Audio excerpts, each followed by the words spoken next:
Hello, good morning, and welcome to RG Edu Classes. College choice 2026। College choice करते वक्त जो है किन किन बातों का ध्यान रखना है हमें।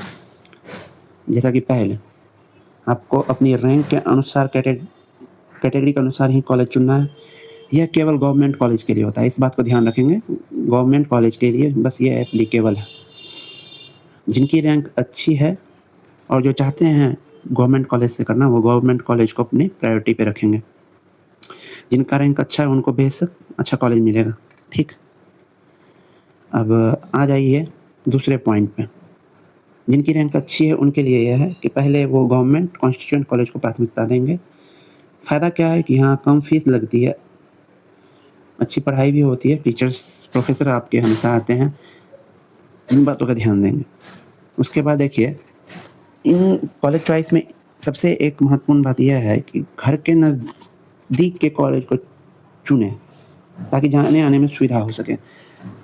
जिनका भी रैंक अच्छा है वो चाहते हैं कि अपने नज़दीक के यूनिवर्सिटी से ही नज़दीक के यूनिवर्सिटी के किसी कॉलेज से ही बीएड करना, तो उनके लिए बेहतर होगा कि वो अपने घर के आसपास का कॉलेज का चयन करें। हालांकि जिसका रैंक कम है और वो चाहते हैं एडमिशन लेना, तो वो किसी भी यूनिवर्सिटी के कोई भी कॉलेज का सिलेक्शन करें ताकि कम से कम उनकी एडमिशन कंफर्म हो जाए। और जो भी पटना वगैरह में रहते हैं, पटना या आसपास रहते हैं, तो वो उधर एक्चुअली बीएनएम मगध यूनिवर्सिटी या पटना यूनिवर्सिटी में कॉलेज की संख्या ज़्यादा होती है। तो या फिर आपको मजरूल हक यूनिवर्सिटी हो गई, इन सब में कॉलेज की संख्या ज़्यादा है, तो आपको जो है कोई ना कोई कॉलेज मिल ही जाएगा रैंक कम रहने पे भी। तो इन बात का आप ध्यान रखेंगे। उसके बाद आप देखते हैं, ये चौथा पॉइंट उतना इम्पोर्टेंट नहीं है, मान्यता प्राप्त सीटेट, क्योंकि जो भी कॉलेज है बिहार की, वह सभी लगभग क्या सभी के सभी कॉलेज एनसीटी से अप्रूव्ड हैं ही। जो नहीं रहती है उसको नोडल यूनिवर्सिटी ब्लॉक या रोक देती है उसमें एडमिशन को। तो इसका आपको टेंशन नहीं लेना है, इस बात की टेंशन आपको नहीं लेनी है। उसके बाद देखिए, अगला पॉइंट है जो कि बहुत ही महत्वपूर्ण है। क्या कह रहा है? चॉइस फिलिंग करते समय अधिकतम उपलब्ध विकल्प अवश्य भरें।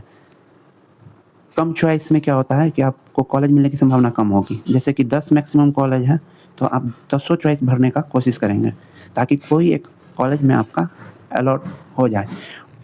ठीक है, अब देखिए आगे है, अपनी पसंद के कॉलेज ऊपर रखें और कम पसंद वाले नीचे। यहाँ दिया हुआ है ऊपर से नीचे की ओर आपको रखना।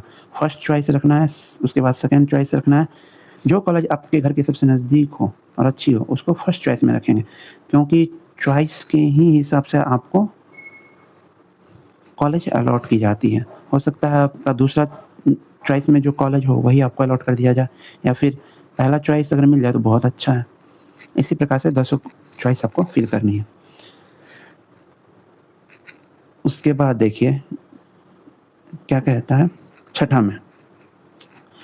छठा ही पॉइंट था, अपनी कॉलेज के चॉइस को ऊपर रखें, अपनी पसंद के कॉलेज की चॉइस को ऊपर रखें, कम पसंद वाले को नीचे। अब इसमें टिप्स क्या है? जल्दीबाजी नहीं करें। इस वीडियो को देखने के बाद भी आप कुछ थिंक करें कि किस प्रकार से आपको करना है। हर जानकारी को ध्यान से पढ़ें। और क्या है कि एक बार कॉलेज लॉक कर देने के बाद बदलाव नहीं किया जा सकता है, इस बात को ध्यान रखेंगे। और फॉर्म भरते टाइम या फिर जो भी डॉक्यूमेंट्स आपके हैं सभी को रेडी रखिए, क्योंकि जैसे ही कॉलेज अलॉट होगा तो आपको सारे डॉक्यूमेंट्स लेके अपने संबंधित कॉलेज में एडमिशन के लिए जानी होती है। बहुत इम्पोर्टेंट, और याद रखें इस बात को कि सही चॉइस फिलिंग अच्छा कॉलेज मिलेगा। सही चॉइस फिलिंग से ही अच्छा कॉलेज आपको मिलेगा। ठीक है, जैसा कि आज से 2 दिन पहले बीएड कॉलेज चॉइस फिलिंग की पार्ट 1 वीडियो बनाई गई थी, जिसको आप सबों ने देखा। तो मैं एक वीडियो कल ही पिछले दिन पोस्ट करने वाला था, जिससे कि आप लोगों को सही ढंग से कॉलेज चॉइस में मदद मिल सके और एक अच्छा कॉलेज आप लोगों को आपके चॉइस के अकॉर्डिंग मिल जाए पहले ही राउंड में। लेकिन मैं किसी कारणवश कल वीडियो नहीं डाल सका, और आप लोगों ने पार्ट 1 वाले वीडियोज़ को देखा, लेकिन आप लोगों से एक रिक्वेस्ट भी है कि आप लोग जब वीडियो ज़रा भी आप लोगों के लिए हेल्पफुल हो, तो उसको लाइक और सब्सक्राइब चैनल को ज़रूर करें, ताकि हमें आगामी वीडियो बनाने के लिए थोड़ी मोटिवेशंस मिलती है। और हमारी प्रयास यह रहती है कि आपकी आगे और मदद की जा सके।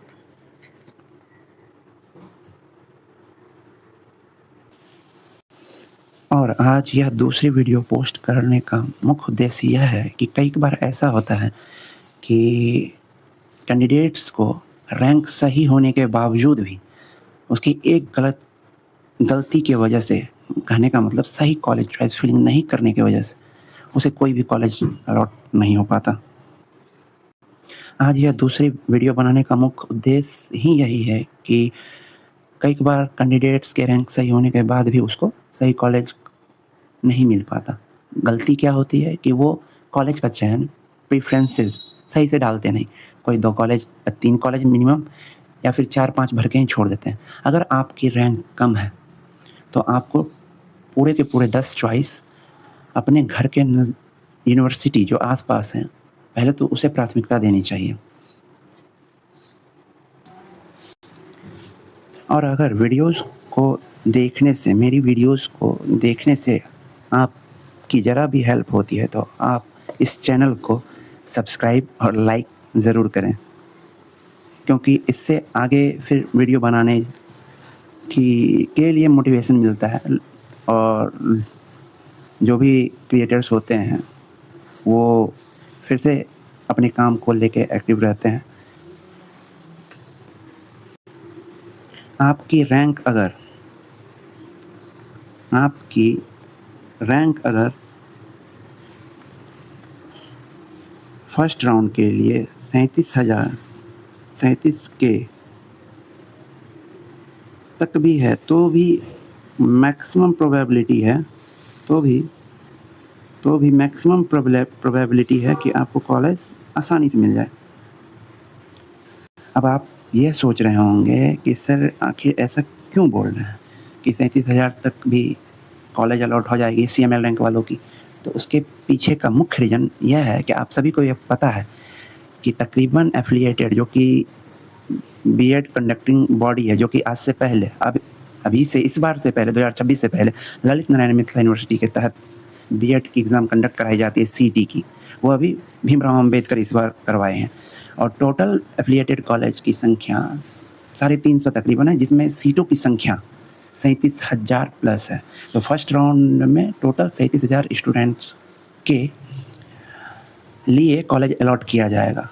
तो मेरा आप सबों से यह निवेदन है कि आप सब ऐसा चॉइस फ़िल करें जिनकी रैंक कम है। कम कहने का मतलब 10,000, 15,000 प्लस, और वह चाहते हैं कि उन्हें फर्स्ट राउंड में ही कॉलेज अलॉट हो जाए, तो वह बेशक मेरी बातों पे ध्यान दें। और मैं ऐसा इसलिए कह रहा हूँ क्योंकि मुझे इन चीज़ों की अच्छे से समझ है, और मैं इस बात को आगे आपको बताऊँगा कि मैं ऐसा क्यों कह रहा हूँ, इसके कहने के पीछे क्या रीज़न्स थे। और मैं गारंटी लेता हूँ कि अगर किसी को कोई समस्या हो रही है कि कॉलेज मिलेगा, नहीं मिलेगा, मेरे तो 20,000 रैंक हैं, 25,000 रैंक हैं, तो अगर आपको मुझसे किसी प्रकार की हेल्प चाहिए, तो आप लोग कमेंट बॉक्स में जाके कमेंट टाइप करेंगे, मैं आपकी पूरी मदद करूँगा। और पहले राउंड में कॉलेज आपको अलॉट होगा। मैं तो यहाँ तक कहता हूँ कि अगर आपकी चॉइस स्मार्ट तरीके से करी गई है, तो 50,000 रैंक होने पे भी फर्स्ट राउंड में कॉलेज मिलते हैं। क्योंकि आप सभी को पता है कि टोटल अब महज़ 500 ही सरकारी गवर्नमेंट कॉलेज है, उसमें भी विभिन्न कैटेगरियाँ बटी हुई हैं, जनरल, ओबीसी, एससी, एसटी। हालाँकि 2 कॉलेज जो थे पहले, वो अब बंद हो चुके हैं। एक छपरा बीएड कॉलेज और एक सहरसा सीईटी बीएड कॉलेज, जो कि फुल्ली गवर्नमेंट थी, जिसकी फ़ी मात्र 25,000 थी।